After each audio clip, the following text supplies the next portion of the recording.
What's going on, guys? This is KNasty3890 here. Welcome back to another New York Mets franchise episode number 7. We're doing year 3, 2020. We have GM contracts on, but we have a high job security because we won the World Series last year.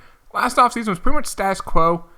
Brought back a couple guys, added some depth with Carpenter, Lucas Duda, got a new catcher in Hedges. We added some bullpen depth with Brandon Morrow. Starting rotation's the same. We really didn't do a whole lot, but what did we have to do? We won 101 games and won the World Series, so didn't do anything stupid. I think that's the nice thing. So let's get into the season, boys, see how we do. We're off to a good start. Actually, we want to make sure the minor league teams have our big players playing, so let's make sure. Oh, we have Rivera in the minors, which I think is okay because we still have the hitters that we need. I might call them up later on, but I do want Art Barley, the A potential guy to play. Yeah, our bench is really freaking good.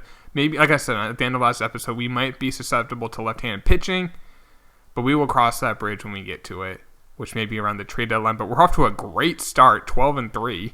So, yeah, I don't know. We created just a great team. You want Andrew Triggs? This is 1.88 ERA? Guys, if you didn't already know, Andrew Triggs is a glitch in franchise. I should make like a t-shirt. Like, I love Andrew Triggs. I've actually bought his Bowman first autograph. I had to. Like, he was on the Royals at the time. Now he's an A at Oakland Athletic. And James Paxton got traded for Tyler Anderson and Jordan Patterson. But just because I love him so much in the franchise, I had to get him. So we're 41-21 at the draft. 10.5 up. How's the team doing? Brandon Belt, 277 average. But he's getting on base at 370 on base, what I'm looking for. Benintendi, now not much power yet, but he's in 322. Getting on base at a 400 clip almost. Conforto, 277 average. Power. I mean, he's pretty much having a normal year. Maybe a little down on power. Cespedes isn't hitting for much average. Power's there, though. Not slugging, though. Paul DeJong is struggling. Only hitting 229. Jake Lamb, 298 with 11 bombs. Kipnis, 264 with 10 home runs. Carpenter, 82 at-bats, has 6 home runs. And Austin Hedges, yeah, he's not hitting for much average, only 4 home runs, but good defense. So he is a solid WAR wins above replacement because he's playing that great defense. Duda off the bench only has 20 at-bats. And only that no home run chip. I think he's going to be needed in the playoffs, guys. He will be needed. We're going to need him in the playoffs. Syndergaard has a 1.38 ERA. DeGrom has a 3.75. Matt's a 4.43. Triggs a 3.49 and Nova a 2.82. Like, they're just pitching outstanding. Lugo has the long man, has a 0.56 ERA. Carson Smith a 1.23. Brandon Morrow has really struggled. Torres has pitched well. Sorak has pitched well. Bark has kind of struggled. And Rivera's been all right. Sam has pitched pretty okay in the minors. David Rose continues to improve. I'm not sure where he'll be. Because Matz isn't pitching great, but he's been fine.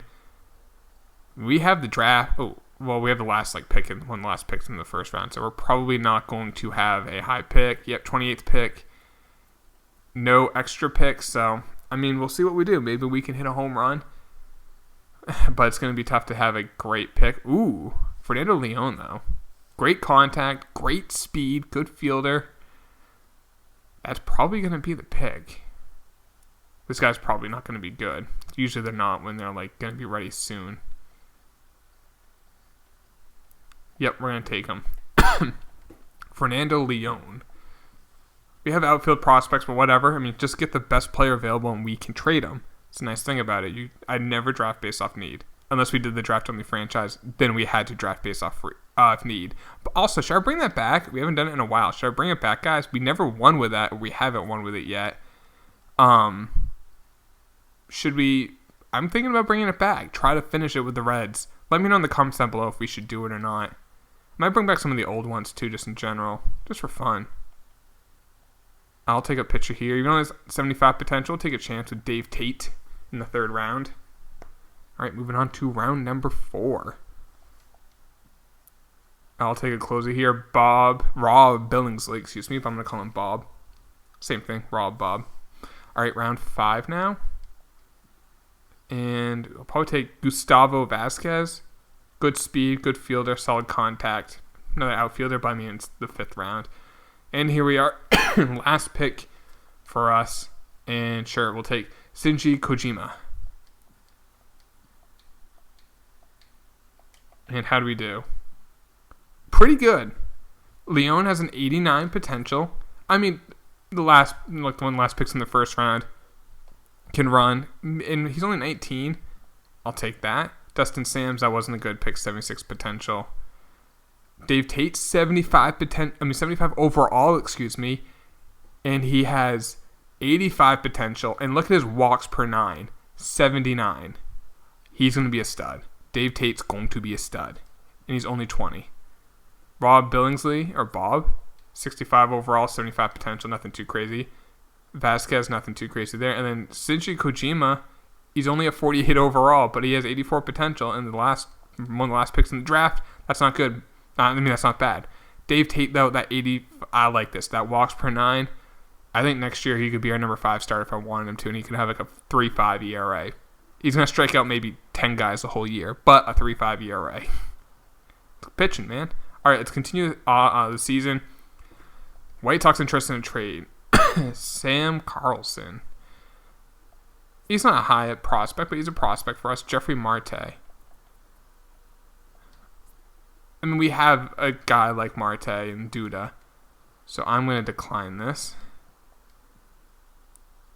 I do want to maybe get a bench bat who can really hit lefties well.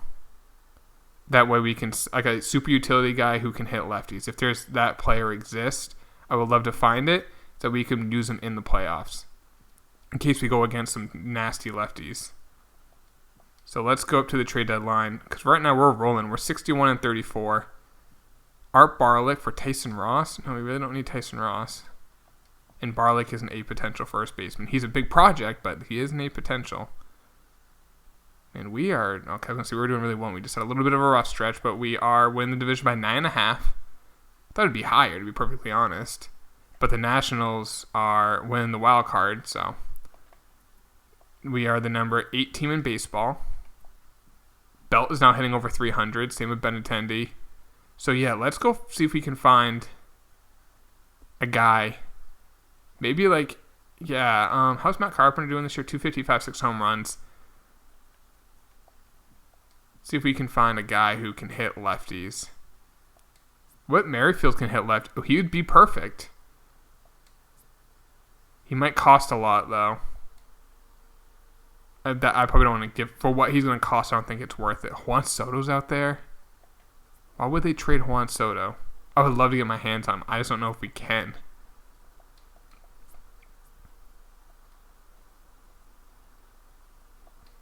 Cabrera, we've had him before. Let's get Asdrubal back on the team. He shouldn't cost a lot. He's a little bit of money, but it's final year of his deal. We can afford that. I don't want to give up a lot for him. Maybe like a C potential.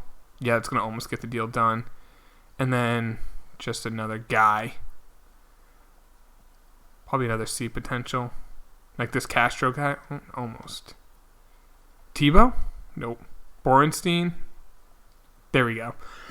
Excuse me. So we get Cabrera. That's that extra bench bat. And what I might just do, I might just move on from Brandon Morrow because I just don't feel like we're going to use him that much if he's going to struggle.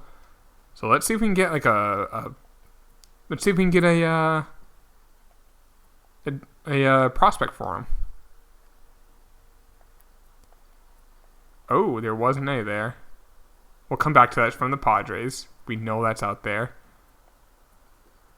Outfielder, A potential. So we can get an A potential for him. It's pretty good. Ooh, no, never mind. Let's see what else is out there. Anything else? Nothing. I'm going to do that trade from the Padres. Oops. There is this guy, but we have enough outfielders, so we will take Glenn Henderson, an A potential, 56 overall, 21 years old. But we'll let him marinate, in the minors. What is his potential? 93, and he has an amazing beard. So Cabrera's now in, And he will be great to use. So let's just say we're in a playoff game and we have either a second baseman, a third baseman, or a shortstop struggling, and they have a nasty lefty in. I can put Cabrera in and I can trust him to play well. We need a big pinch hit at bat. Cabrera's there. So we're bringing him back. And yeah, I think we're fine everywhere else. How are our top prospects doing? Oh, Rick Wall is now number 5. He is struggling for his contact first left. Kind of wish the durability fielding were going up. But other than that, he's doing very well. And then Klinik is at 21, so he is moving up. What is Rick Wall's potential? Overall, 71. So yeah, he is going to be our new outfielder once Cespedes is gone. Unless he has a very team-friendly contract. He's having a very good year. How is Rick Wall doing in the minors? Sosa is dominating in the minors. Look at that contact first left. I could have just called him up, but let's not waste his service time. Damn, he's looking good. And then Rick Wall is hitting very well in the minors. So let's let's continue this regular season. Make sure we have the division wrapped up. When do we play the Nationals again? Not this month at all. $1 million question is, can we win more than 101 games? I think, unless barring a very bad September, we're going to do it.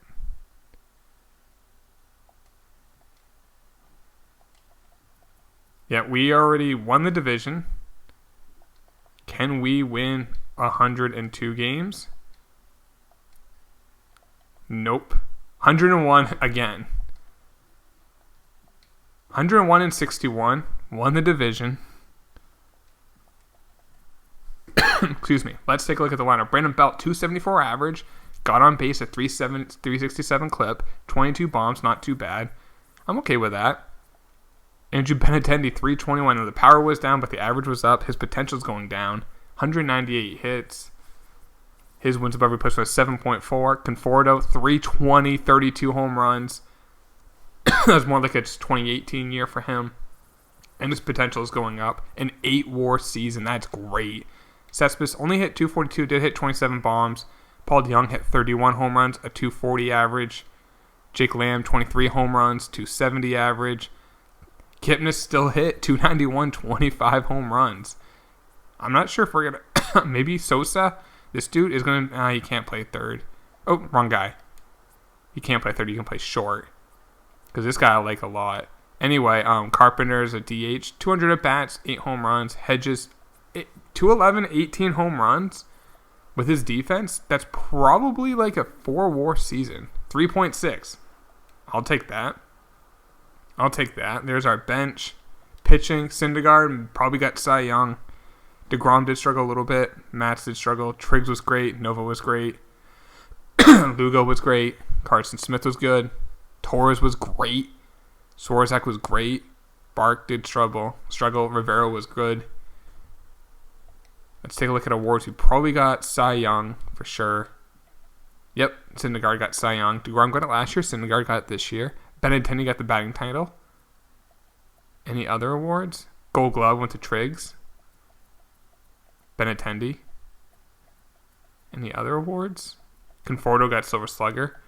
What I do want to see is how did so Hedges hit 211, 18 home runs, but with his defense he had a 3.6 WAR. How did